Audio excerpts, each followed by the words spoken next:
Em, bueno, hoy estamos en el ciclo de presentaciones de Freud. Van a presentar Celia Roca y Laura Rosenberg, El hombre de los lobos. Hago todos los avisos parroquiales ahora de entrada.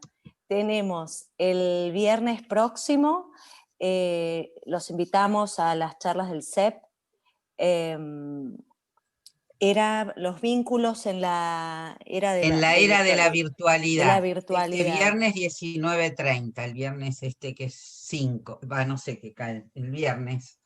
Sí, Sí, viernes 6. eso, Esperen que digo, a las 19:30.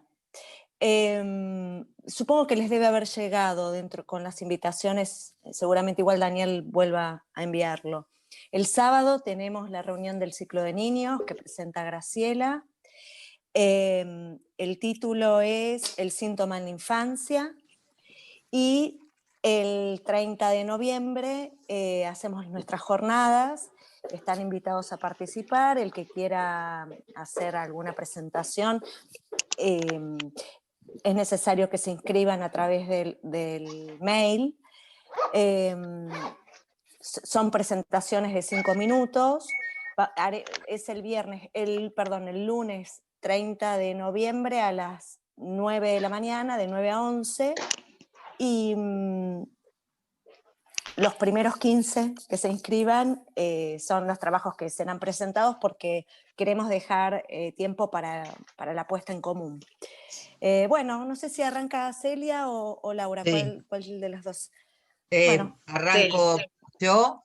Sí, Dale. quería también volver a recordar que las presentaciones de la jornada son de 5 minutos, ¿no? Como llevar una pregunta, algo que permita abrir bien el debate. Bueno, Y el tema, Celia, discúlpame, el tema de las jornadas, que no me acuerdo. Sí, Ingrid, vos tenés ahí el nombre. Sí, A ver, espera que lo busco. Exacto. Losange, Sí. presencia del psicoanalista. Presencia del psicoanálisis, Losange, presencia del psicoanalista. Ese es Da el para título. un montón. Parece enigmático, pero da para un montón. Lo escribí en el chat, así pueden leerlo tranquilos. Buenísimo. Gracias, Mariela. Bueno, empezamos entonces.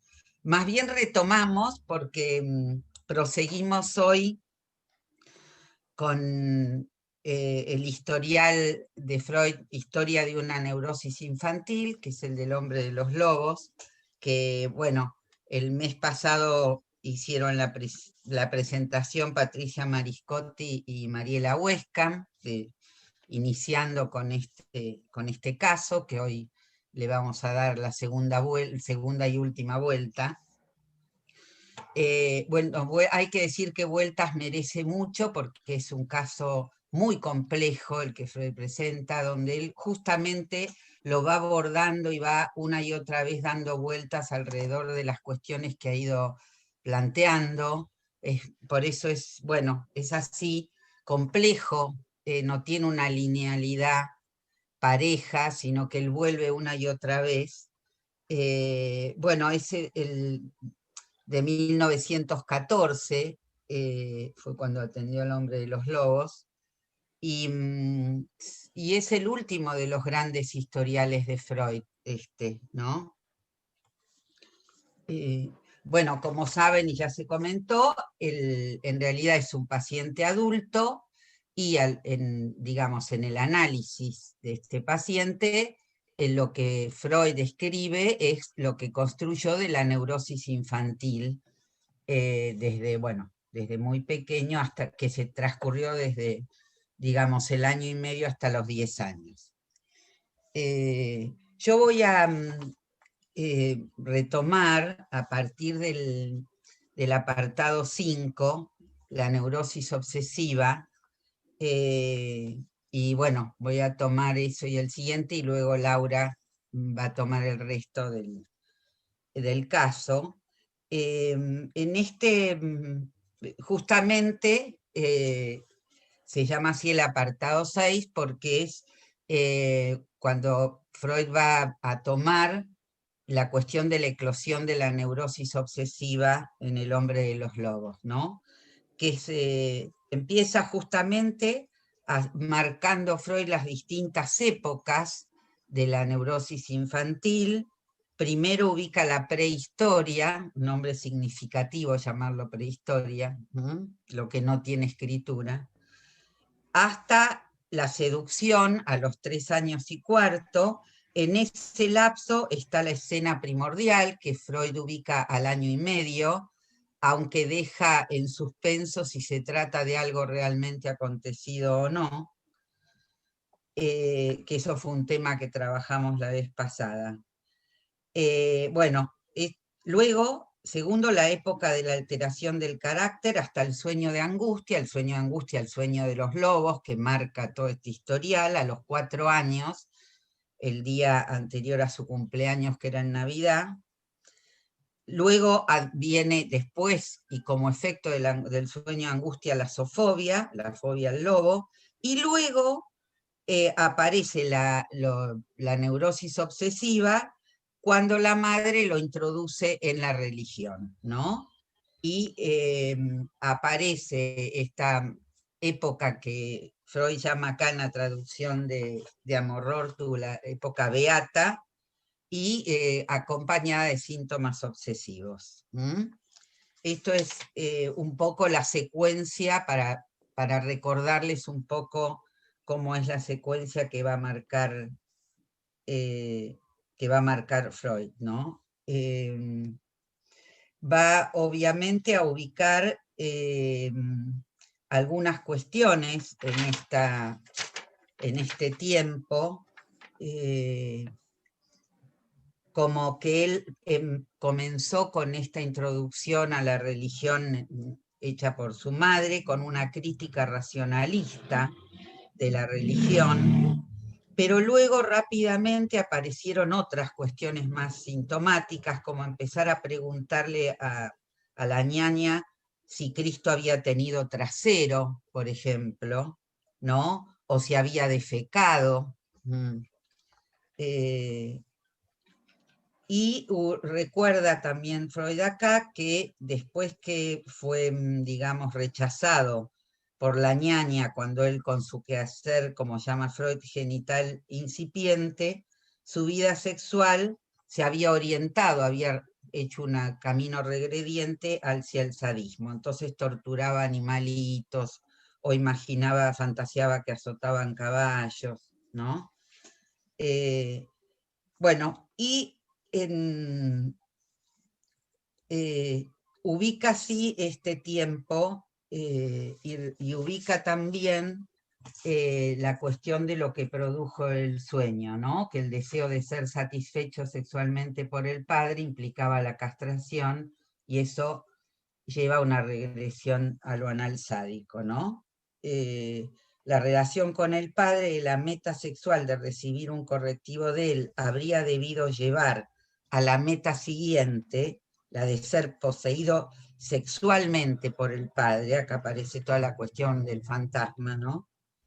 Como una mujer, en virtud del veto de su masculinidad narcisista, fue arrojada hacia atrás, hacia un estadio más primitivo.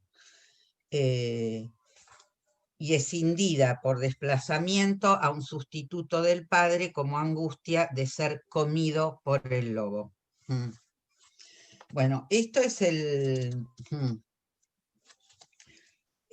lo que aparece como efecto del sueño, y bueno, la zoofobia, y luego esto que estamos mencionando, la neurosis obsesiva, ¿no?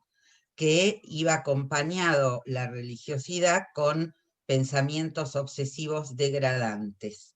Y acá dice Freud algo, dice, es harto natural que en un conflicto anímico se sumen todas las contracorrientes, aunque provengan de las fuentes más diversas, ¿no?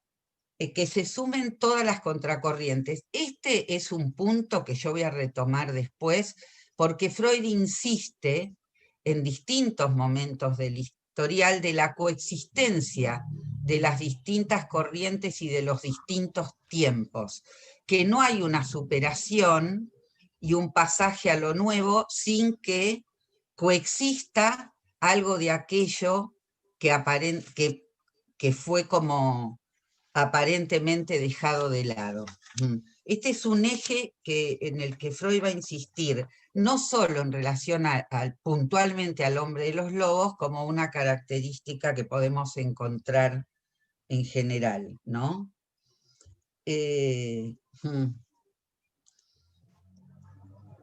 Por ejemplo, va a mencionar, cuando habla de la emoción hostil hacia el padre, o sea, la emoción amorosa y la emoción hostil hacia el padre, amorosa sexual y hostil, va a decir, las dos opuestas mociones de sentimientos destinadas a regir toda su vida coincidieron aquí en la lucha de ambivalencia en torno del tema de la religión.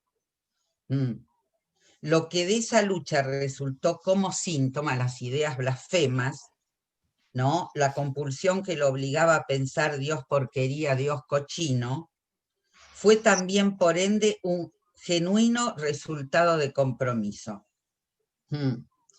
Y lleva también hacia el padre, hacia la figura del padre. Bueno, este tiempo de la neurosis obsesiva plantea a Freud que se extiende hasta los 10 años. A los 10 años le pusieron un preceptor alemán que cobró mucha influencia sobre él y que hizo que se disipase su religiosidad. Cayó entonces toda esta religiosidad, ya que el preceptor no era en absoluto devoto ni creyente.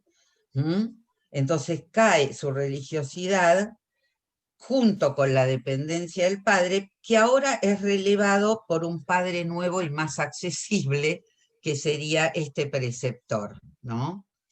Con lo cual él abandona la religiosidad y junto con eso también la dimensión de sadismo hacia animales pequeños.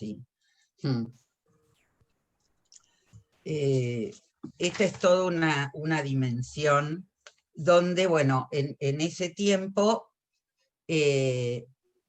ubica Freud el final, algo así como el final de la neurosis infantil, y un tiempo más o menos tranquilo o normal de los 10 a los 18 años, cuando vuelve a tener una recaída, ¿no?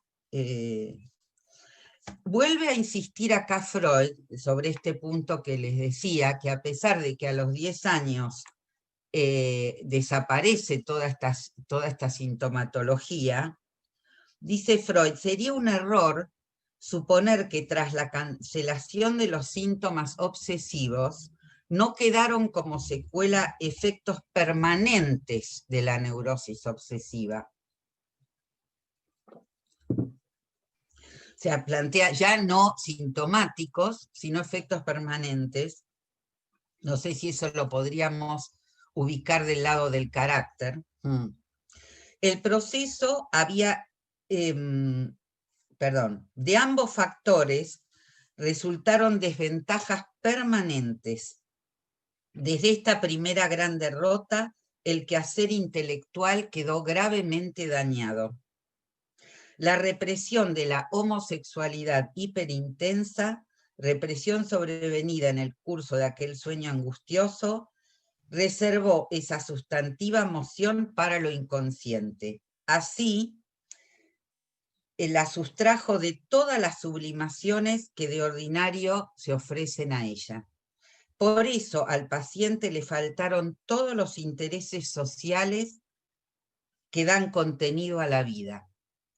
Solo cuando en la cura analítica consiguió soltar ese encadenamiento a la homosexualidad, pudo mejorar el estado de cosas y fue harto asombroso vivenciar cómo cada fragmento liberado de la libido homosexual buscaba emplearse en la vida y adherirse a los grandes asuntos comunes de la humanidad.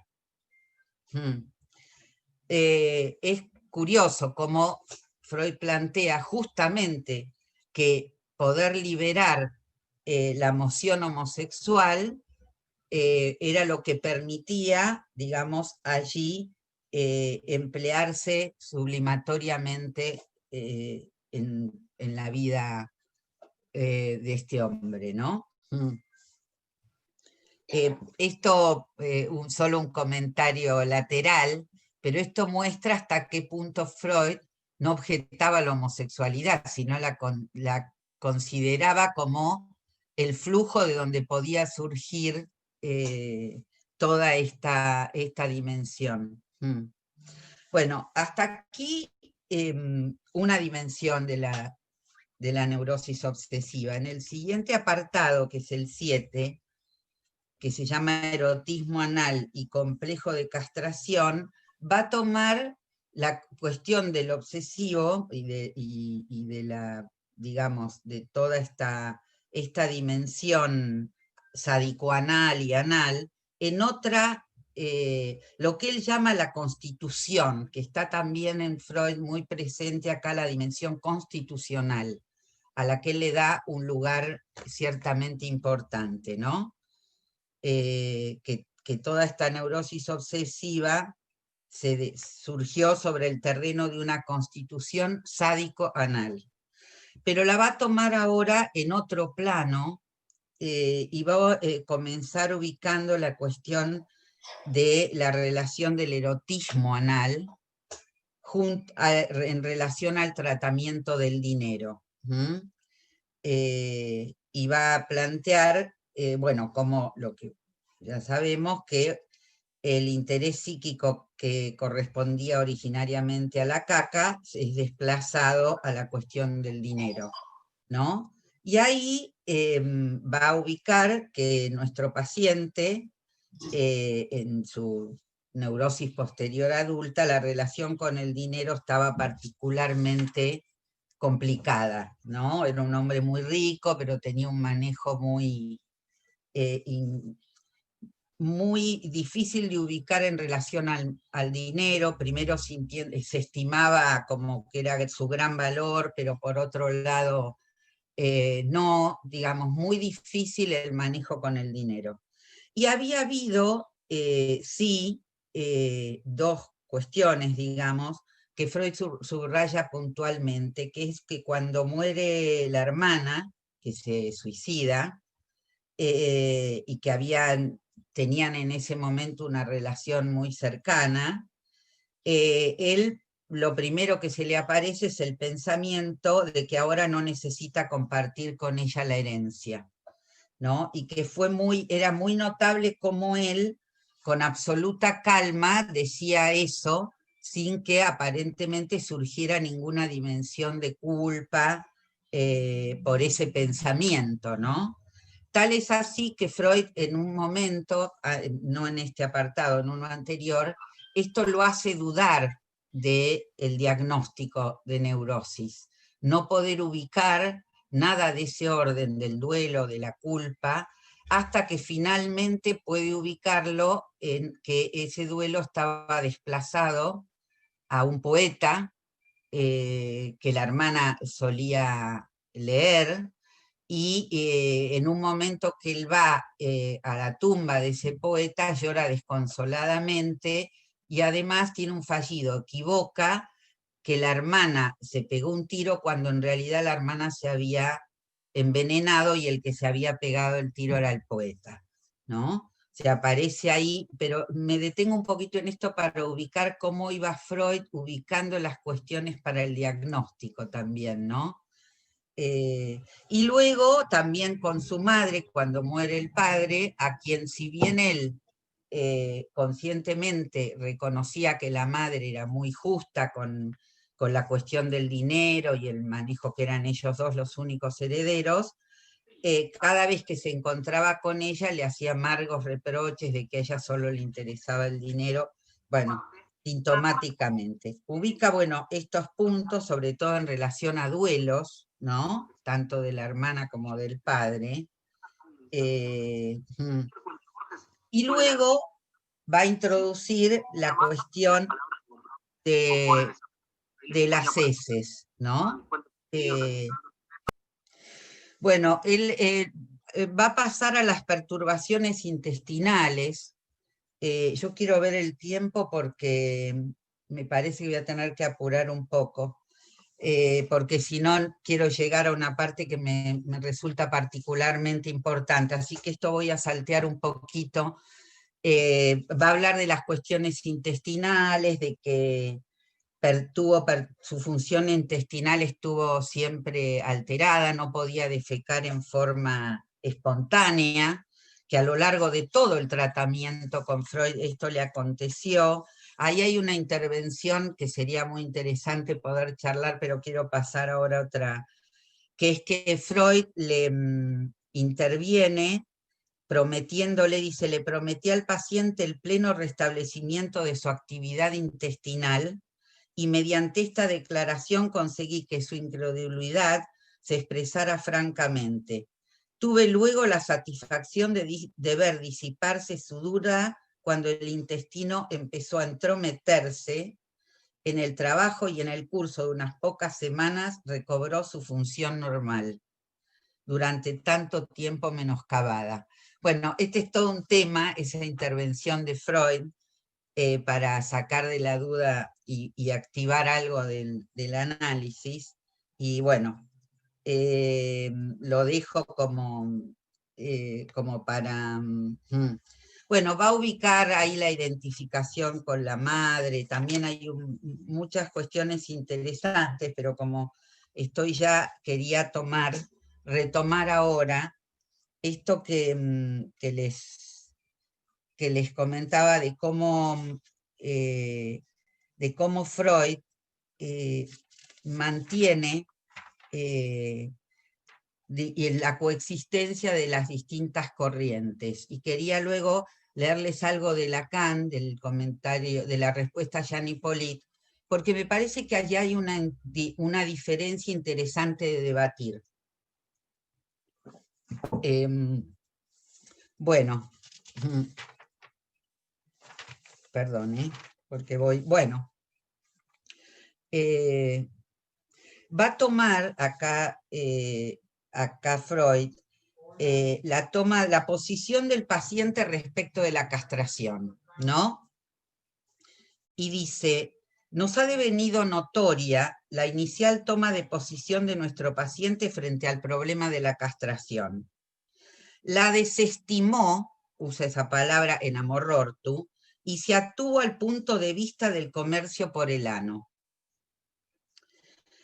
Cuando dije que las desestimó, es que no quiso saber nada de ella siguiendo el sentido de la represión, esfuerzo de desalojo.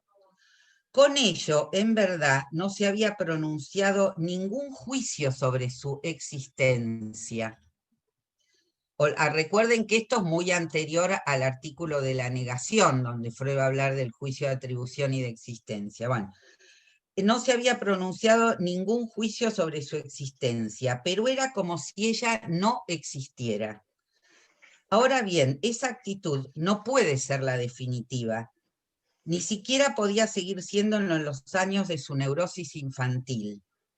Después se encuentran buenas pruebas de que él había reconocido la castración como un hecho.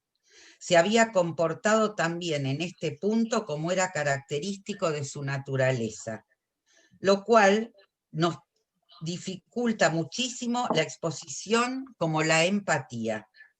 Primero se había revuelto y luego cedió, pero una reacción no había cancelado a la otra. Al final subsistieron en él dos corrientes opuestas, una de las cuales abominaba de la castración, mientras que la otra estaba pronta a aceptarla y consolarse con la feminidad como sustituto. La tercera corriente incluye una tercera corriente Freud, más antigua y profunda, que simplemente había desestimado la castración, con lo cual no estaba todavía en cuestión el juicio acerca de su realidad objetiva, y seguía siendo, sin duda, activable. Y ahora es cuando va a referir, justamente, entiendo, haciendo alusión a esta tercera corriente, la más antigua, va a referir la alucinación del dedo cortado a los 5 años. Entonces voy a leer, como estoy con el tiempo muy justo, solo alguna breve, por ahí lo dejamos después para el debate, alguna breve cuestión donde Lacan dice en la respuesta al comentario de Jean Hippolyte sobre la Verneinung de Freud, Lacan lee con la Verneinung este párrafo que Freud escribe del hombre de los lobos anteriormente, estos de 14, la Verneinung es muy posterior. Pero Lacan, con su genialidad, lo lee desde ahí, ¿no? Va a decir que lo que Freud va a tomar lo que Freud habla en relación al hombre de los lobos y el mecanismo, ¿no? Dice, lo que dice del mecanismo del fenómeno es mucho más notable porque nos dice, no se trata de una represión, esto es lo que lee Lacan, ¿no? Pues la represión no puede distinguirse del retorno de lo reprimido. Este sujeto, nos dice Freud, de la castración no quería saber nada en el sentido de la represión. Ahí usa un término en alemán, que a lo mejor después Cristina nos ayuda, la frase en alemán. Y para designar este proceso emplean el término Verwerfung, para el cual propondremos, considerándolo todo, el término cercenamiento. Su efecto es una abolición simbólica. Con ello no puede decirse, acá toma textual lo de Freud, que fuese propiamente formulado ningún juicio sobre su existencia. Fue como si nunca hubiese existido, ¿no? Y para terminar, vuelve a mencionar esto, fíjense que en Lacan también es anterior al seminario La psicosis, ¿no? Donde él va a plantear justamente la cuestión de la Verwerfung, ¿no? Plantea que el proceso que Freud ubica bajo el nombre de Verwerfung nunca ha sido merecedor de una sola observación entre los analistas anteriores. Va a hablar de la Beillage, voy a saltar un poco de eso, hasta que plantea, ¿no? ¿Qué sucede con esto de no quería saber nada de ello en el sentido de la represión, que luego va a quedar para Lacan siempre? Lo que sucede con ello es que lo que no ha llegado a la luz de lo simbólico reaparece en lo real. Bueno, me hubiera gustado poder extenderme más, pero ya me parece que estoy en tiempo. Dejo esto abierto para el debate y para preguntas y comentarios, y gracias por la atención. Le paso la palabra a Laura. Bueno, gracias Celia. Buenos días a todos. Hay mucho para charlar, hay un montón de temas que se abren en estas últimas partes del historial. Me voy a detener, como no hay mucho tiempo y tampoco quiero restar tiempo para la discusión, una escena que cuenta Freud al final que sucede ya cuando él creía que había agotado el trabajo sobre la neurosis infantil del hombre de los lobos, aparece un recuerdo nuevo. Estoy hablando de complementos de la época primordial y solución, y síntesis y problemas, que son los dos últimos capítulos del historial. Dice que el paciente recuerda haber perseguido a una mariposa de grandes rayas con alas amarillas terminadas con salientes puntiagudas. Comenta que al verla posada en una flor le invadió miedo y salió llorando y gritando. Babushka, esto es un recuerdo encubridor, ¿no? Babushka, también mariposa y madrecita, es la traducción, decía que en las mariposas veía mujeres y en los insectos y orugas muchachos. La escena de miedo que despertó el recuerdo le despertó el recuerdo de una mujer y que lo que le dio miedo fue el movimiento de las alas de la mariposa, abriendo y cerrando las alas cuando estaba posada en una flor.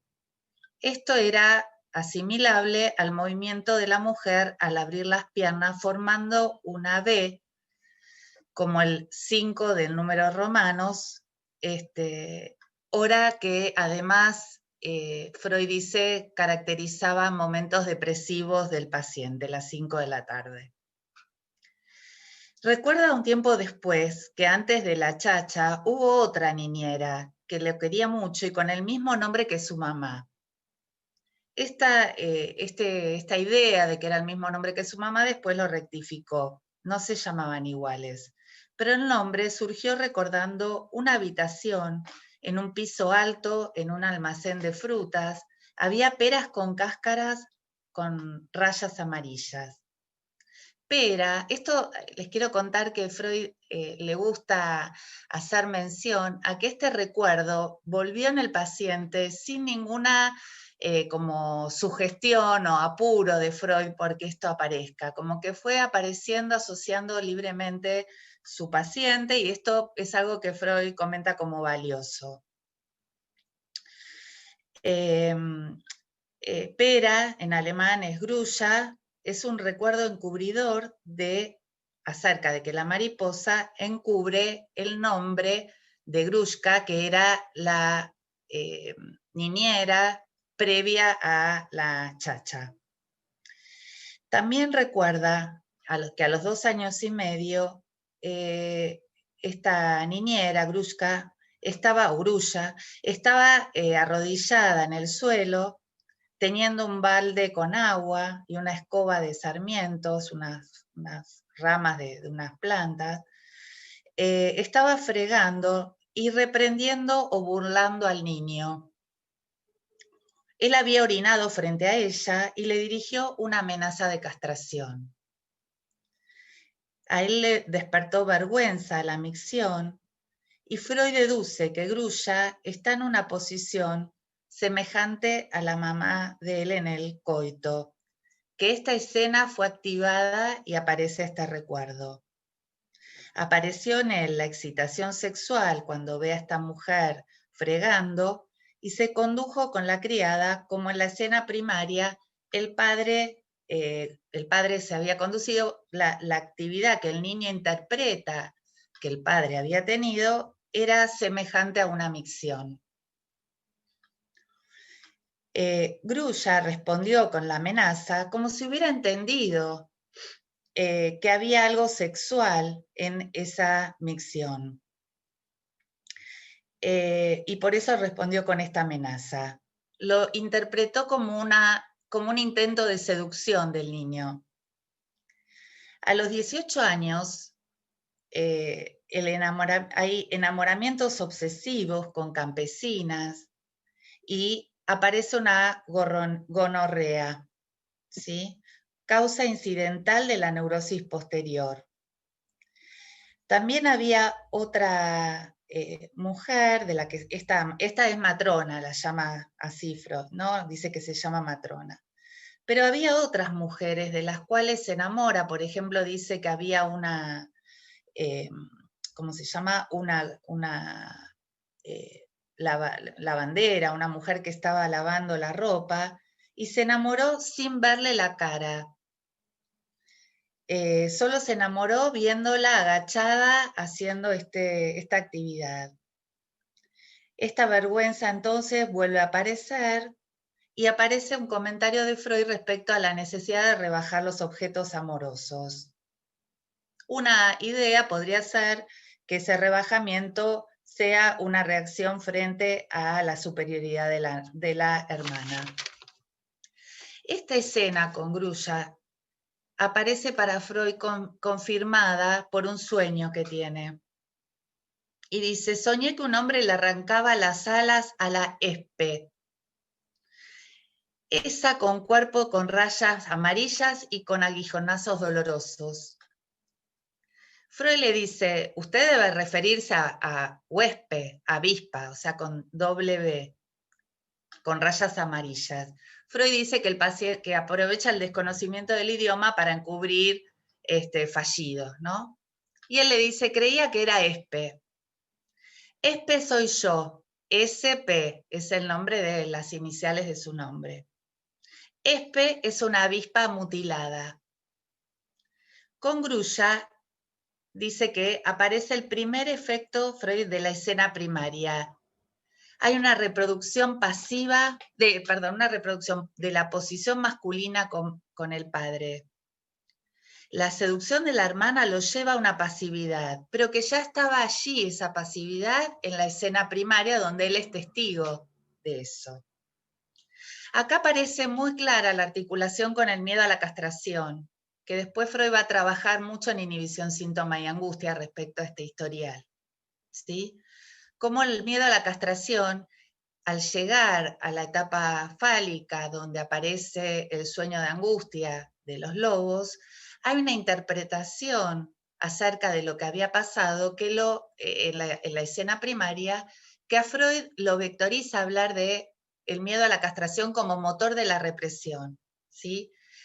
Y es interesante porque, a mi entender, la castración solo puede tener efecto habiéndose reprimido, o sea, habiéndose reprimido y habiendo tenido este efecto regresivo que Freud trabaja mucho más detalladamente en Inhibición, Síntoma y Angustia, cuando toma el tema de la regresión como aquel modo de defensa distinto a la represión, pero muy exitoso.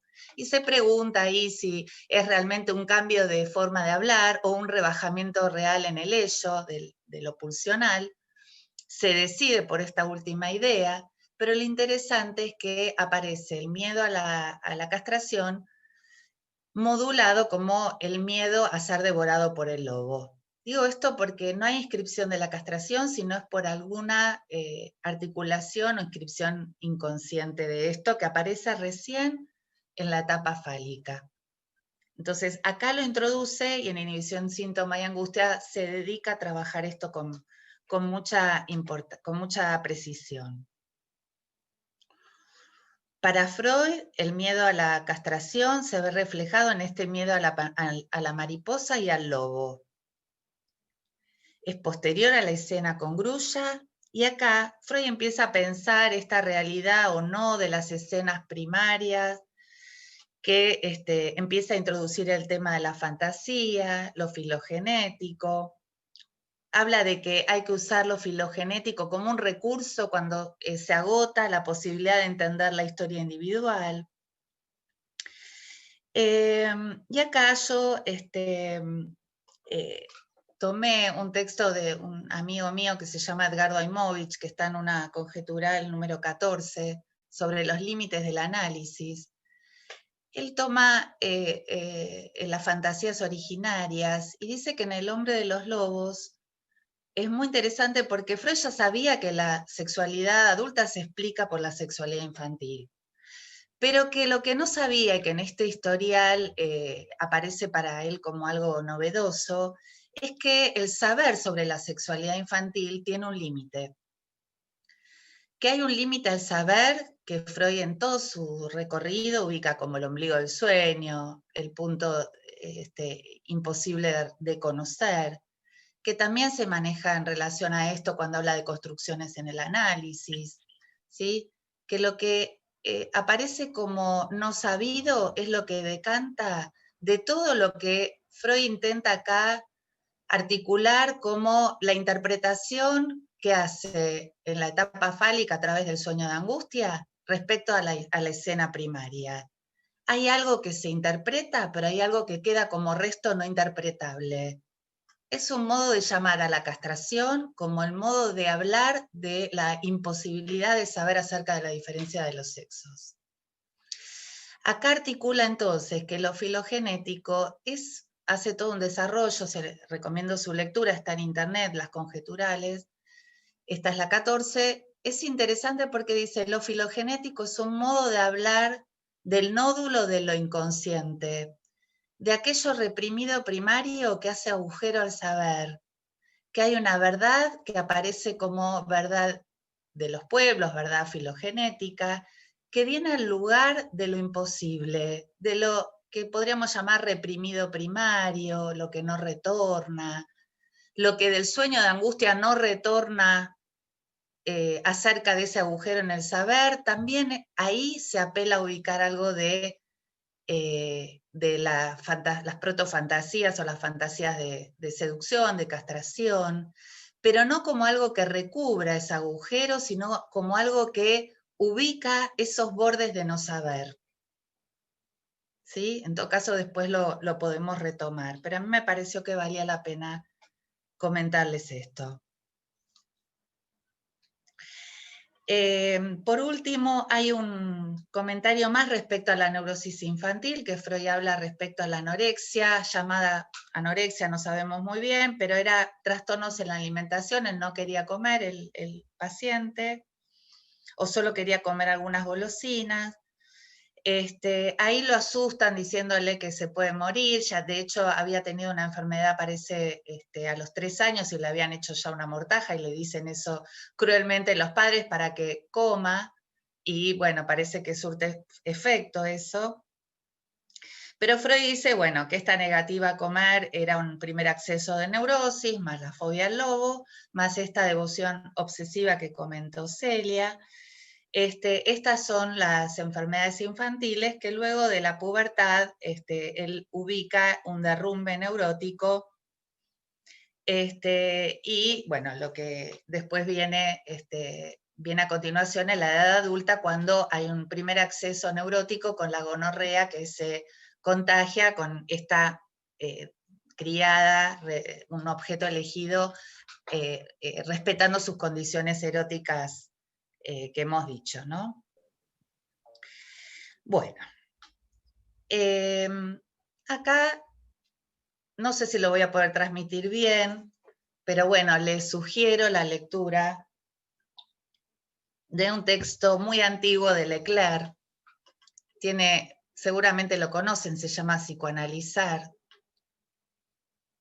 En este texto Leclerc toma, no voy a hablar porque si no se hace muy largo, les cuento, pero les recomiendo su lectura. En este texto, que es muy interesante, hay 2 cosas que quiero tomar del capítulo 4, donde habla del cuerpo de la letra, el título del capítulo. Él ahí toma 2 cosas que quiero rescatar. Una es que dice que cuando el hombre de los lobos ve esa escena primaria, tiene una interpretación de esa escena en el contexto, dice Leclerc, de un vínculo edípico con la madre, donde él era como ese niño falo de la madre, o más que falo, objeto de goce de la madre, algo así, ¿no? Bueno, algo de esto debe ser así. Hay un artículo de Lacan del año 52 que encontré en internet, que es traducido por la Escuela Freudiana de Buenos Aires, donde Lacan habla del Edipo particular que tiene el hombre de los lobos, ya que el padre no era un rival, no era alguien que parecía poder amenazarlo con la castración, que lo dejaba en todo caso bastante apegado a este vínculo con la madre, pero que en el momento que aparece la escena primaria es como si el niño se hubiera encontrado con algo del orden del desconcierto frente a lo que él se creía ser para la madre, ¿no? Se encuentra con que la madre tiene un vínculo amoroso con el padre. Y ahí dice, mierda, ¿no? Dice que el pibe dijo algo así, mierda, ella, mi madre, no es ella. No es ella. No es ella, es un modo de barrar a la madre como objeto, pero en su lugar aparece una parte del cuerpo que es la cola y la posición, ¿no? Erótica que para el niño luego adulto consagrará su vida a elegir mujeres con esta condición erótica, pero en el intento de hacer caer a la madre como objeto incestuoso, para decirlo mal y pronto, ¿no? Este es un punto, no es ella, no es mi madre, es una cola, objeto parcial, erotizado, que se convierte en causa de deseo. La segunda cuestión que me pareció interesante, de un montón más que no voy a poder hablar, pero les recomiendo su lectura, es que ahí toma el tema de la letra, ¿no? Con todo lo que Lacan teorizó respecto a la letra. Y toma como cifra importante a destacar el tema del 5, ¿no? Del número 5 en números romanos. Y ubica ahí algo así como él dice, una cifra del inconsciente. A lo largo del historial vamos a ver que ese 5 es la letra como una materialidad abstracta, dice él, donde podemos ubicar que esa cifra remite a diferentes cuestiones que se fueron diciendo. La hora, las 5 de la tarde, el abrir y cerrar las piernas, las orejas paradas, abrir, todo lo que tenga que ver con el abrir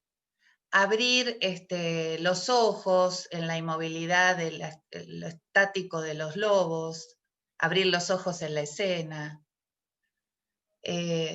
Bueno, varias cuestiones ligadas a este 5, pero me parecía interesante porque si uno toma esa cifra, como él dice, como si fuera una cerradura de una llave, permite leer un montón de asociaciones y de cuestiones importantes que suceden en el historial.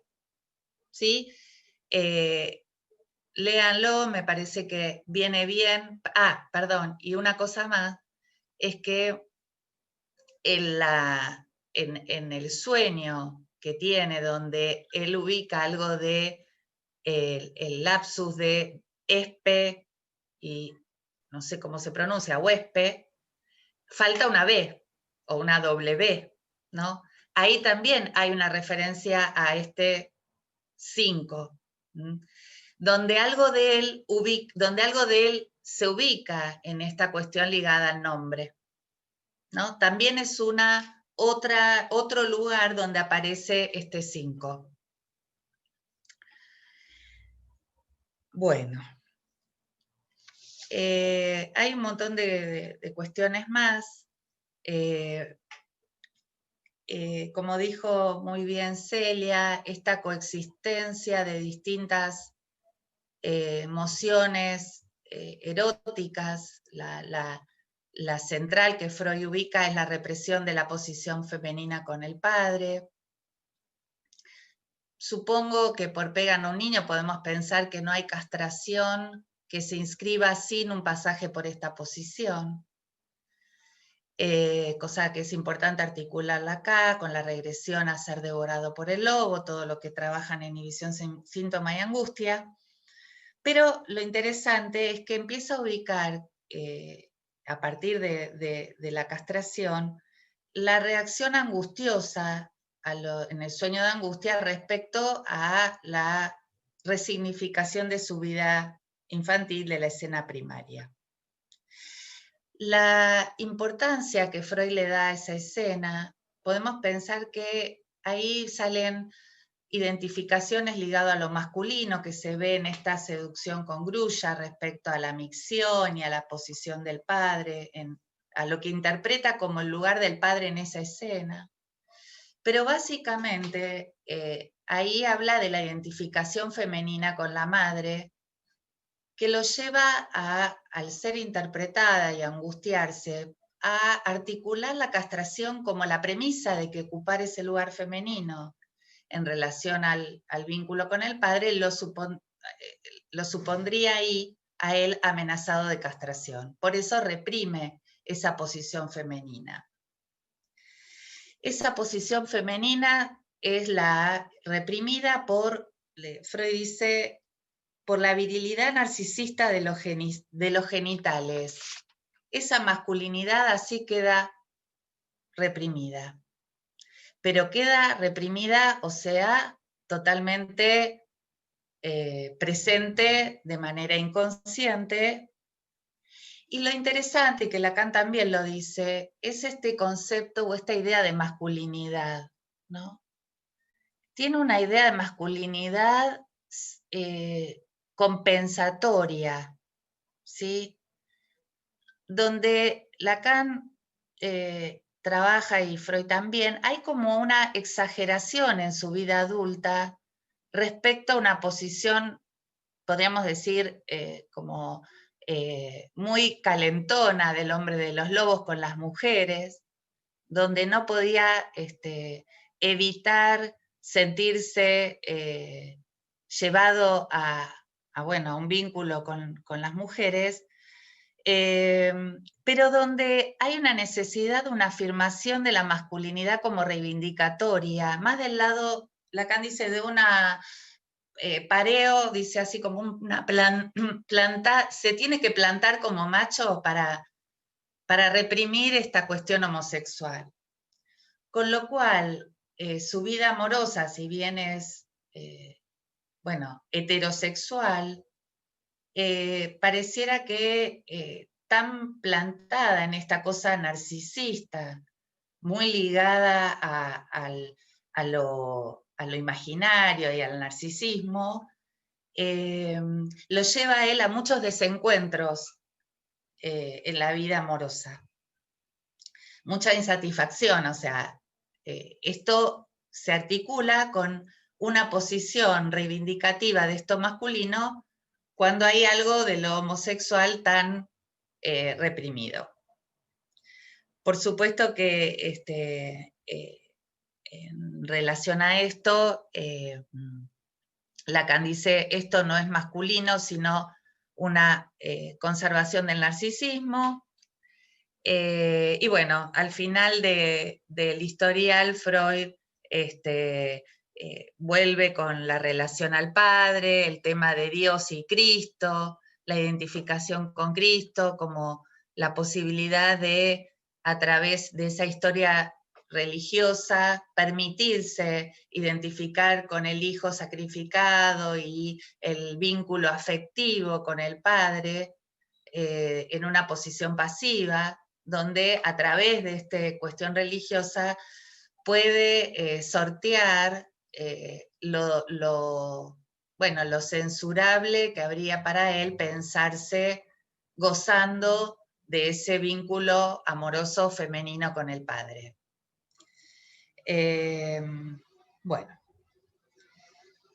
Yo dejaría acá, cualquier cosa volvemos sobre esto en las preguntas, ¿sí? Bueno, muchas gracias. Bueno, gracias, chicas. Abrimos el espacio a preguntas. No sé si hace falta recordar que, según el dispositivo, la opción de levantar la mano puede estar en participantes, se tienen que posar sobre su nombre y ahí aparecen las opciones, o en los 3 puntitos. Estela.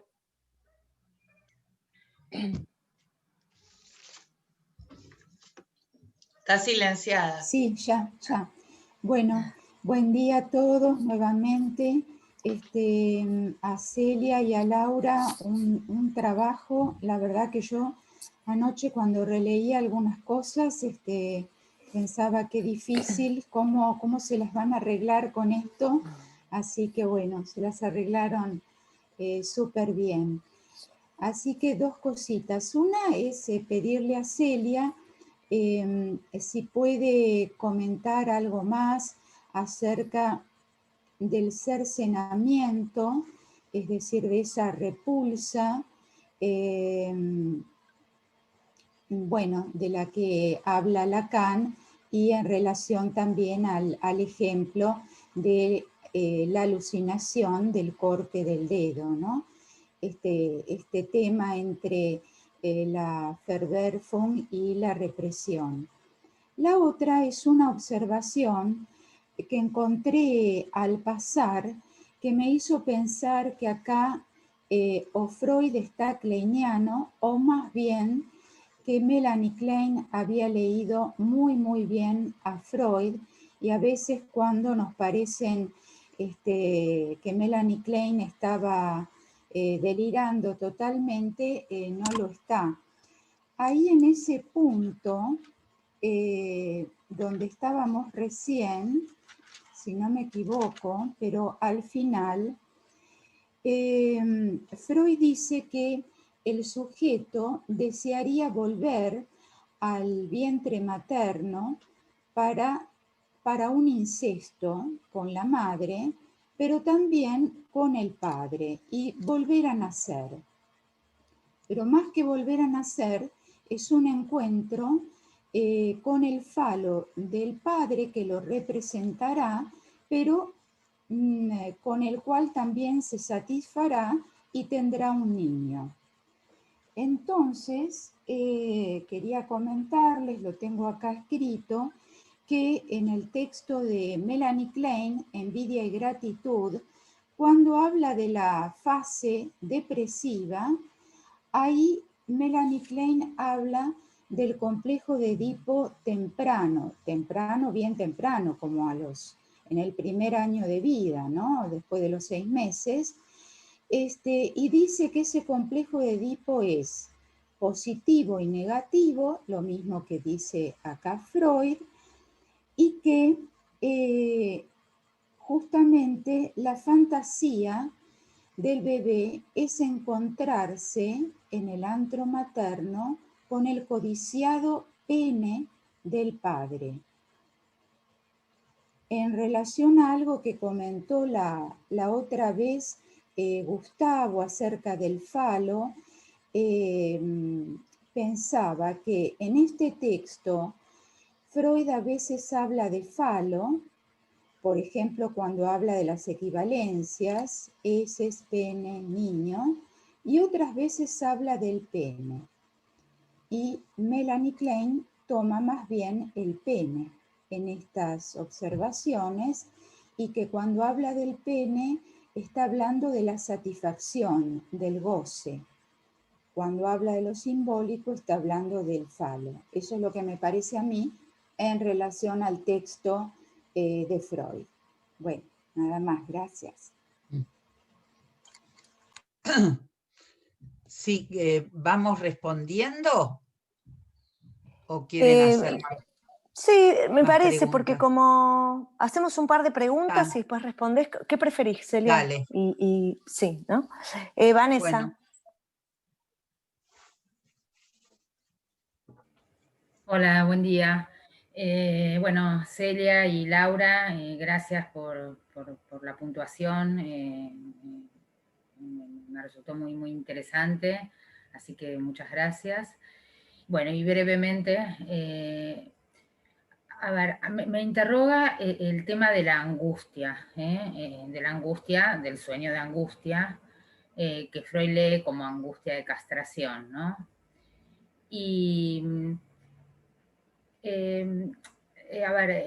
y nosotros sabemos, teniendo a Lacan, que la angustia no es la angustia de castración, ¿no? La angustia lacaniana, ¿no? Sino la de no castración, ¿sí? La de la falta, digamos.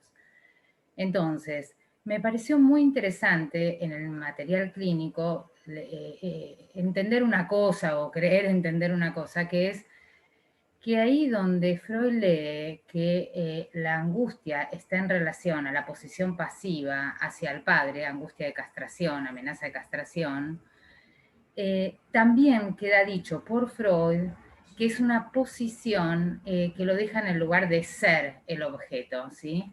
Y ser el objeto está en la línea de la no castración, ¿no? Ser el objeto del otro, digamos, ¿sí? Bueno, me pareció como muy interesante escuchar eso mientras las escuchaba a ustedes, ¿sí? Bueno, eso quería comentar. Gracias. Bueno, Celia y Laura, ¿quieren decir algo?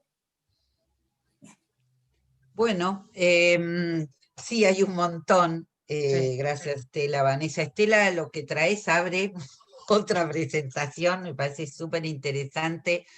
Incluso la mención de Melanie Klein. Es cierto que hay una resonancia de cuestiones que Freud trae, incluso las posiciones de Melanie Klein, ¿no? Que coexisten, ¿no? No hay un pasaje, sino una coexistencia, sí. La cuestión de la madre, pero quería tomar un poquito más la cuestión que tuve que pasar un poco rápido y que vos un poco traés del cercenamiento, ¿no? De la Verwerfung. Justamente además porque la cuestión de la alucinación del dedo cortado del hombre de los lobos, recuerdo, ya hace tiempo, trajo muchos interrogantes respecto al diagnóstico, ¿no? Si se trataba de una psicosis, la cuestión de la forclusión, de la Verwerfung. Y ahí es que a mí me interesaba abrir nuevamente esta cuestión, incluso esta diferencia, recién también Vanessa traía algo de la diferencia de Freud y Lacan, en relación a lo que Freud plantea de la coexistencia de esas posiciones y lo que Lacan va a plantear después en relación sobre todo al seminario de la psicosis, ¿no? De la cuestión de la estructura. Entonces, me parecía que abre nuevamente toda la cuestión de la Verwerfung, de la represión, de la Verwerfung y de la represión, y cómo ya lo menciona Freud en este texto, la cuestión, y marca la diferencia, Freud mismo lo dice, una represión, Verdrango, es algo diverso de una desestimación, Verwerfung, y usa ese término que Lacan va a ir a buscar allí, ¿no? Así que eso por un lado, y la cuestión de la angustia, ¿no? Cómo leer esto que Vanessa trae de la angustia frente a la no castración, ¿no? No a la falta, sino a la falta de la falta. Entiendo que habría que ubicar allí algunas otras cuestiones en relación a Freud, el falo materno, lo que vos traías también, Estela, que le da otra vuelta a eso. Bueno, dejo ahora acá, después en todo caso lo retomamos para dar lugar a Laura. Sí, gracias Estela por tu comentario. Yo salteé el tema de la irrigación, que era que tiene que ver con esto de haber nacido con fortuna, dice Freud, con buen destino, que él tenía que poder hacer caca, digamos, con estas irrigaciones que le permitían liberarse y sentirse bien, y esto lo asociaba a volver Freud a volver al seno materno. Ahí aparece también el tema de la fantasía, ¿sí? El tema de la fantasía, que también Freud trabaja en fantasías histéricas, como ligado a la bisexualidad, ¿no? Que hay una satisfacción sintomática que tiene como idea cómo la fantasía retorna en estos síntomas que satisfacen ambas ubicaciones, ¿no? En relación a lo femenino y a lo masculino, que me parece que tiene que ver un poco con esto. Lacan toma también en el texto de la familia el intento de volver a lo incestuoso con la madre a través de la fantasía de volver al vientre materno, y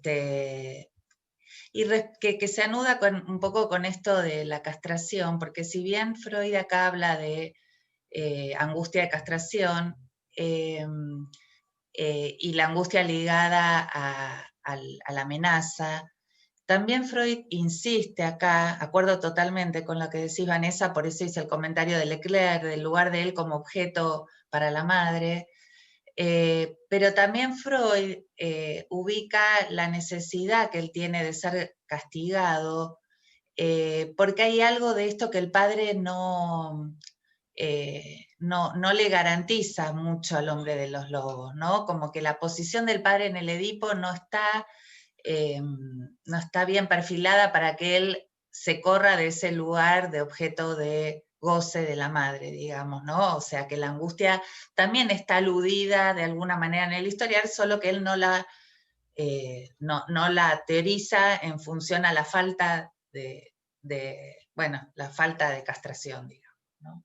Pero que sí, totalmente, me parece muy pertinente el comentario de las dos.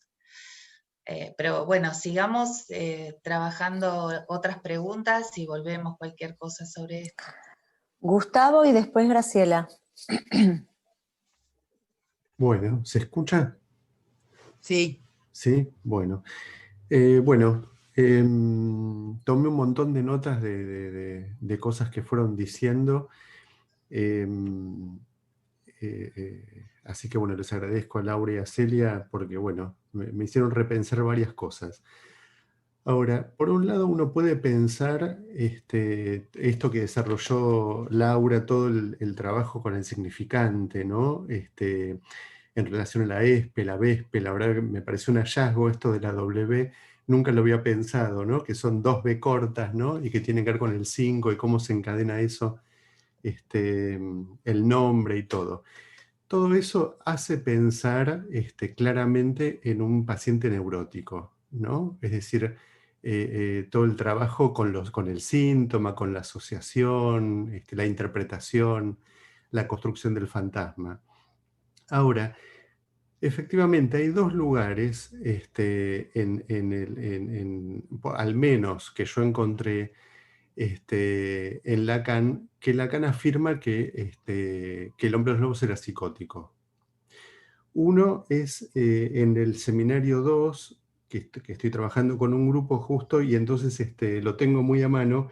En la clase 15 del seminario 2, dice, saben que los problemas pendientes de este análisis trabaja el hombre de los lobos en relación al sueño de la inyección de Irma y el sueño de los lobos, ¿no? Los problemas pendientes de este análisis serán tan graves que posteriormente habrá de degenerar en la psicosis. Ya les indiqué que es posible preguntarse si esta no estuvo relacionada con las maniobras mismas del análisis. Y como dijo Celia, claro, bueno, después vino el seminario 3, ¿no? Pero en el seminario 11 vuelve con el mismo tema y en la clase 5, Tigei Automatón, dice, bueno, a ver, ¿qué real podemos afirmar que está tras el fantasma? A través de todo este análisis vemos que arrastra con él al sujeto tras ese real y casi lo fuerza dirigiendo de tal modo la búsqueda que después de todo podemos ahora preguntarnos si esa fiebre, esa presencia, ese deseo de Freud no condicionó en su enfermo el accidente tardío de su psicosis, ¿no? Entonces, digo, después del seminario 3, después de muchos años entre el seminario 2 y el seminario 11, Lacan insiste con la estructura psicótica del hombre de los lobos, ¿no? Ahora, ¿lo desestimamos eso? ¿Fue una ocurrencia de Lacan? ¿No? ¿O nos puede ayudar a pensar? El año pasado yo presenté un caso clínico de un paciente que atendí durante muchos años en diván, con sueños, con síntomas, con interpretaciones, que en algún momento hizo un brote psicótico. Y a partir de ese momento no hubo más sueños, no hubo más síntomas, se trataba de otra cosa. Pero antes, les aseguro que parecía un paciente neurótico, cosa que me enseñó muchísimo. O sea, en la prepsicosis uno puede tratar al paciente como si fuera un neurótico y es una psicosis y uno se da cuenta después. Entonces me pregunto, ¿no? Digo, si no nos tenemos que tomar un poquito más en serio esto que dice Lacan, y que una cosa era el hombre de los lobos en el análisis con Freud y qué pasó después, ¿no? La verdad que me parece que vale la pena como tomarse en serio ese punto porque, bueno, hay muchas cosas en el historial, esto que marcó Celia, ¿no? La cuestión de la Verwerfung, la desestimación, Freud parece ubicarse ahí en relación a algo forclusivo. Bueno, gracias. Graciela. Sí, buen día. Como entré tan tarde, Hola. me voy a aprender en los comentarios últimos más bien. Yo tuve la impresión, también anoche terminando de leer el texto, de algunas disquisiciones para precisar conceptos que hace Freud, que me parecieron no nuevas en él, por supuesto, pero muy, muy remarcables, como lo que decía Estela al principio, ¿no? Entre el pene y el falo, pongamos, que me llevó a una disquisición que hace hacia el final del texto, donde separa lo que es el yo, la función del yo respecto a lo que se permite o no se permite de la sexualidad, y lo que es en cambio la represión como localizada respecto a la pulsión, a la representación de la pulsión. No lo dice así, pero está marcado. Hay una diferencia entre el yo como instancia relativa al narcisismo, donde hay que preservar al pene, ¿no? Y lo otro que es la represión que cae sobre las representaciones pulsionales, donde quizás se trate del falo, pongamos, ¿no? Como diferenciación. Y respecto a neurosis y psicosis, me parece que sí, que sigue siendo extraordinario, y lo que planteaba ahora Gustavo, porque cuando trabajamos en Schreber, también aparece que hasta la adultez no se desencadena la psicosis, ¿no? Y que ha tenido una vida ese hombre que aparentemente de una situación neurótica, ¿no? Con un gran desarrollo profesional, etcétera. Pero bueno, nos sigue interrogando, me parece, es, por ejemplo, ¿dónde estaba antes, ¿no? Eso que después se desencadena.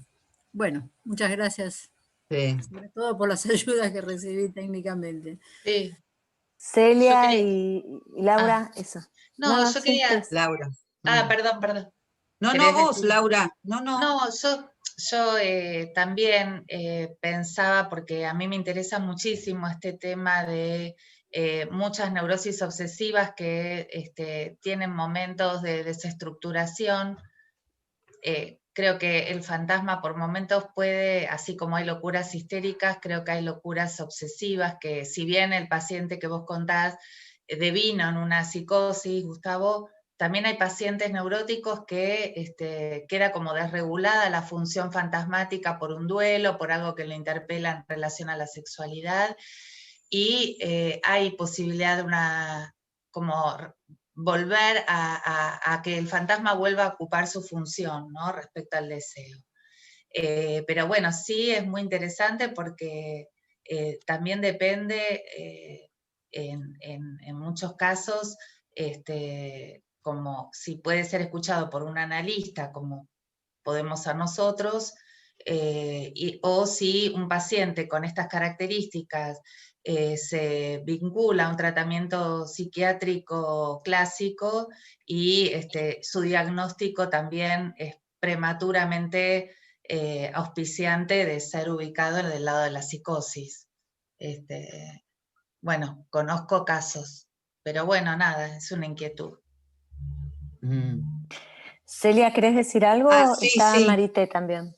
Sí, bueno, han traído de una temática tan que me da vueltas y que como Freud la dejo en el non-liquid, la cuestión del diagnóstico. A ver, por eso traía la cuestión de Freud y la diferencia en ese punto con Lacan, en Freud coexistiendo, ¿no? La Verwerfung, la Verneinung, no lo dice así, pero está planteado, uno puede leer eso claramente en Freud, cómo coexisten. Con la cuestión estructural, me parece que Lacan va a plantear otra cosa. Ahora, de todas formas, sí podemos llevarlo y ponerlo un poco en relación a la alucinación del dedo cortado para tomar. Sí, el hecho de una alucinación, de la existencia de esa alucinación, daría pie para un diagnóstico. En principio, esto es para debatirlo, me parece que el hecho de la alucinación no es condición suficiente para el diagnóstico, que no es infrecuente en el caso de neurosis, en determinados momentos muy puntuales, donde puede haber una cuestión alucinatoria y no se trate de un decir psicótico, porque yo pongo ahí digamos, fuertemente en el decir psicótico, en la posición respecto del significante, la cuestión de la posible decisión del diagnóstico. En Freud no había un decir psicótico del hombre cuando se analiza con Freud. Y tomo la pregunta de Graciela. ¿Dónde estaba antes eso que después se desencadena? ¿Es que estaba antes o que una vez que desencadena, entonces uno puede, digamos, ubicar algo antes? Porque no es una temporalidad lineal la que nosotros... Entonces es difícil, ¿no? Si, ¿cómo ubicar ese antes? Es una pregunta que Lacan trae un montón, ¿dónde estaba eso antes, no? Entonces, para mí es una trama muy difícil, no tengo una respuesta, pero... Y lo que también Lacan plantea en el 11, lo recordaste, Gustavo, te lo agradezco, donde ubica esa búsqueda de Freud, de lo realmente, entiendo que se refiere a eso, de lo realmente acontecido, y ese esfuerzo por ubicar puntualmente y temporalmente con una precisión que uno se pregunta cómo es posible, qué efecto pudiera eso haber producido. Es una pregunta, si bien Lacan lo afirma, no sé si podría ascribir a eso lo que Lacan llama el accidente tardío de la psicosis, que es muy posterior al análisis con Freud. Bueno, quiero dejar ahí porque si no me voy para un montón de lados. Marité. No, soy yo. Bueno, bueno, la verdad es un trabajo impresionante el que agradezco a ambas que se han tomado de esto, y es impresionante la cantidad de cuestiones que surgen. Pero yo quería un poco hacer cierto efecto desde lo que, en realidad, de lo que es mi experiencia, ¿no? Es decir, yo diría un poco para discutir esta cuestión entre lo que puede ser, yo diría la secuencia en la transmisión y en el pensar que tiene Lacan en relación a esto. Yo creo que hay una cuestión, si vemos desde Lacan, desde el seminario 3 hasta los últimos seminarios de él, los anudantes, digamos así, creo que hay una diferencia muy, por lo menos para mí, bastante clara en lo que puede ser,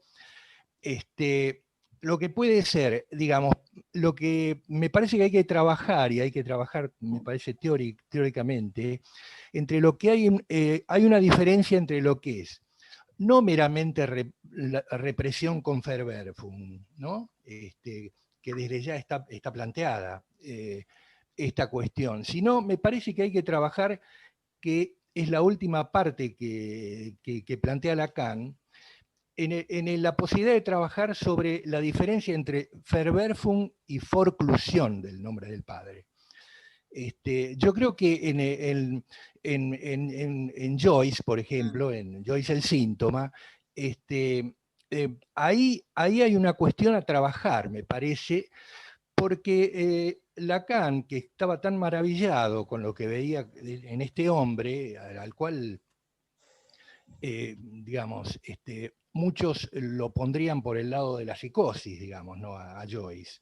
Y Lacan, al contrario, Lacan está planteando una cuestión en donde se puede pensar en fallas en el orden de la Verwerfung, del cercenamiento, y no tanto por el lado de la forclusión. Es decir, hay que ubicar ahí la cuestión de la egoidad, ¿no? Por eso que cuando Lacan plantea en el 23 esta cuestión, está planteando una cuestión en donde no habla tanto del yo como enfrentado al sujeto del deseo inconsciente, sino que habla de una egoidad ahí, por eso que emplea la palabra ego. Emplea la palabra ego. Esto me parece importante. Y para abrochar esto quiero ser grosero y bruto, pero en mi experiencia yo hago lo siguiente. Yo creo que se trata, en la cuestión más claramente forclutoria, de ver, lo digo así, de ver el tamaño del agujero que hay ahí. Hay un agujero, pero que hay un agujero en la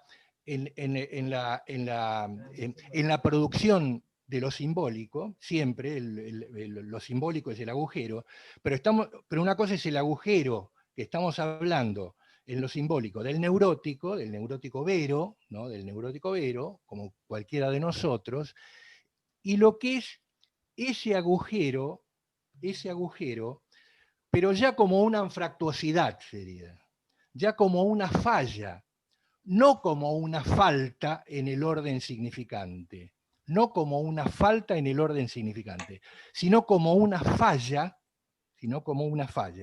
Y creo que es absolutamente clínico, y no hay que retroceder en este sentido ante la psicosis, en el sentido de no hay que retroceder en el sentido de la posibilidad de analizar, concretamente de analizar, por supuesto sin meter el dedo que metía Freud en el sentido de que querer buscar, digamos, cuál era el acontecimiento real ahí, ¿no? Bueno, eso me parece que no hay que hacer. Pero nunca dejar de analizar. ¿Por qué? Porque efectivamente por ahí hay un agujerito, digamos. No hay una anfractuosidad. Puede haber habido alucinaciones, puede haber habido incluso delirios, no importa esto, pero depende del tamaño de la anfractuosidad. Bueno, estamos casi sobre el horario. Quedan Cristina y Claudia Rosenthal.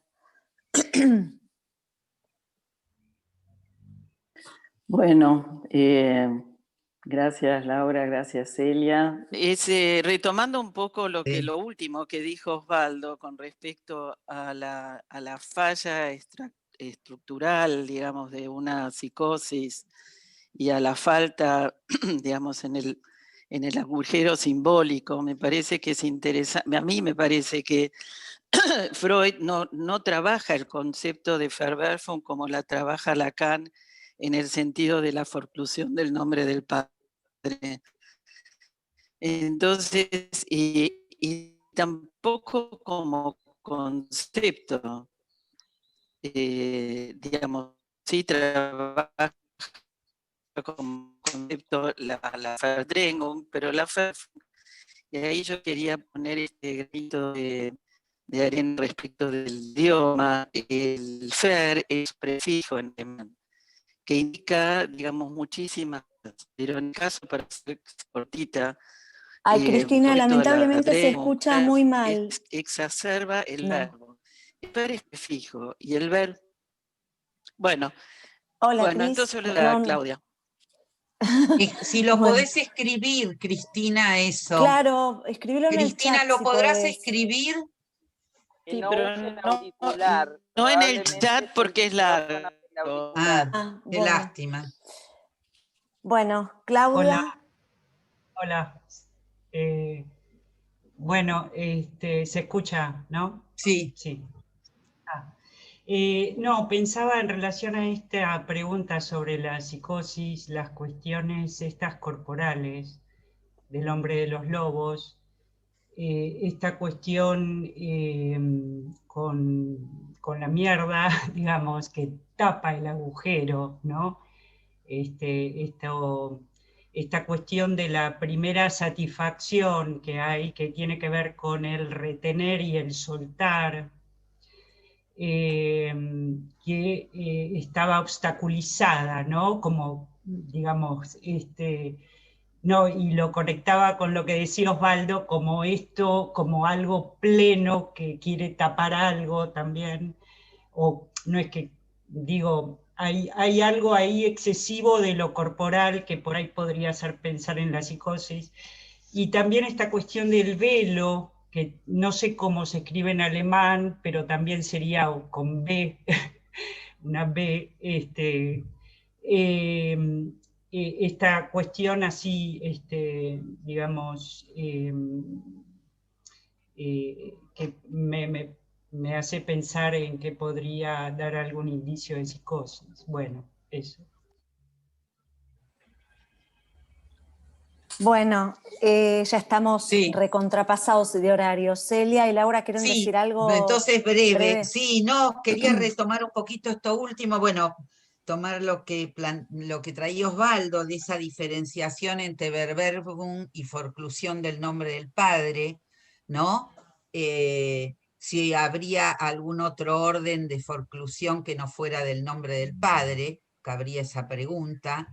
Sin embargo, respecto de Joyce, creo que Lacan, si no me equivoco más, en el seminario del CITOM, habla de forclusión del nombre del padre. Es llamativo, porque hay algo, me parece que digo esto en corto, que me parece que es incomparable, que es la escritura de Schreber con la de Joyce, ¿no? En la escritura del delirio schreberiano le interesó solo a los psiquiatras, hay que decirlo, porque no hacía otro modelazo más que con él. La escritura de Joyce inaugura en la literatura algo totalmente novedoso y arma un lazo, o sea que me parece que me parece que lo voy a decir de este modo, que la cuestión del diagnóstico estructural no podría de ningún modo homologar algo de eso.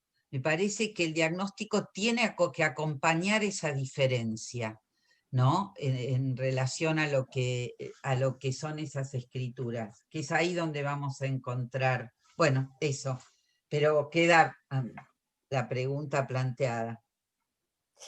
Laura, ¿querés decir algo más? No, solamente respecto a los síntomas corporales, que Freud también habla mucho de la histerización del cuerpo del paciente, ¿no? Como que hay síntomas que presenta que tienen que ver con la histeria.